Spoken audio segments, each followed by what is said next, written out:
নমস্কাৰ বন্ধু-বান্ধৱ ছাত্ৰ-ছাত্ৰীসকল, আজিৰ এই ভিডিঅ'টোত আমি ক্লাছ 9ৰ এডভান্স মেথমেটিক্স নামৰ সাবজেক্টৰ হাফ ইয়াৰলি কুৱেশ্যন পেপাৰ 2023 মানে অহা বছৰ যেটো হৈ গৈছে হেতুৰ কুৱেশ্যন পেপাৰটো আজি চাম আৰু এইটোৰ কুৱেশ্যন পেপাৰৰ পৰা তোমালোকে এইটো অনুমান কৰিব পাৰিবা যে তোমালোকৰ মানে কুৱেশ্যন পেপাৰটো কেনেকুৱা আহিব।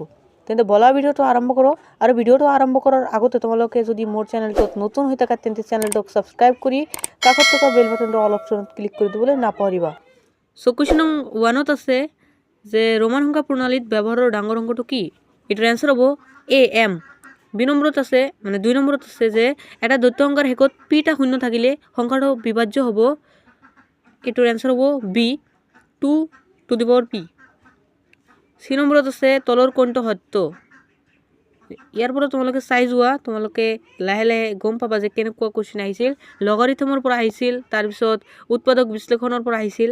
তোমালোকে চাই যোৱা তেন্তে